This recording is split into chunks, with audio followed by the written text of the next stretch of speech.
And in your time in television, as well as presenting, you've directed and indeed been controller of BBC Two. How relatively satisfying are those different roles? Oh, the best bit is television production, no doubt of that at all.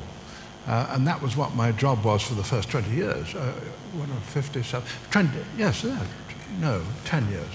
And I produced all kinds of programs. I produced political programs, produced Anthony Eden's broadcasts about Suez, oddly enough, and religious programs, and programs on knitting. It's great stuff in the 1950s. Another expertise. Yes, another expertise. Knit one, pearl three. Yeah, I can do it all.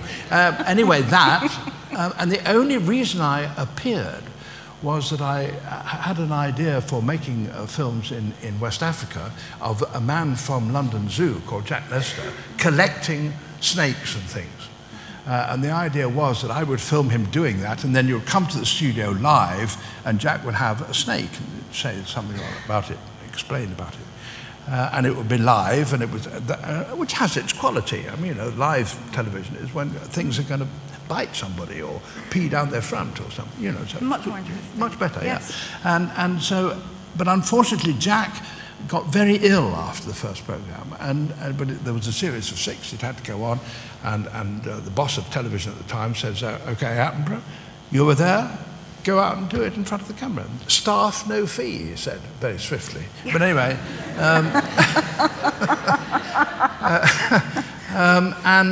and so I did. But I didn't. I went on producing programs and directing programs for 10 years after that. And then I offered this job as administration, and that was fun to start with. But eventually, I decided to go back and make programs.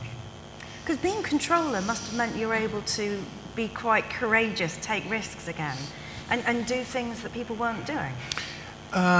Well, it meant you could take risks, but it wasn't particularly courageous, because I was controller of BBC Two, and BBC Two was a third network, a first network on UHF, and you had to buy a special set to get it. And a huge, great clunking switch on the side that went clonk from 405 lines to 625. And so it's a very, very much a minority audience. And if you've got a minority audience, which you are doomed to by technology, well, then you can do what you like, and failures are forgotten. But the successes are then often transferred to the main network. So we did a lot of it, of groundbreaking things. I mean, the function of BBC Two was to do new things. And I remember saying in a rather boastful way, we will not put on carbon copy of programs of anything else that exists. And if you turn on television, you look at a program, you should be able to say, without looking at anything else, that is a BBC Two program. And we achieved that, I think. Well, permission to experiment is a great thing, isn't it? And what about your scariest time while filming or while watching animals? Well, not much, honestly. And I think those of us who are in broadcasting, and I see numbers here, will know perfectly well that our job is not actually to get to film animals attacking you, or animals being cross or angry, or I mean, our job is to try and observe. And animals don't spend their time attacking human beings. And so if you're mildly reticent and properly reticent, the animals get about their own business, and that's what you do. I mean, sometimes you're ignorant, of course, and sometimes you make mistakes and get yourself into a situation where you shouldn't have been. I mean, if an elephant comes at you and waggles its ears, lifts its tongue and trumpets, and you say, "I wonder what that means," you're going to be sort of in trouble. But you ought to know what it means and make sure that you actually back off a bit. I mean, it is true, I was in a Land Rover that was charged by a rhinoceros, but that was because I made the mistake of travelling in a Land Rover by a man who was an elephant expert.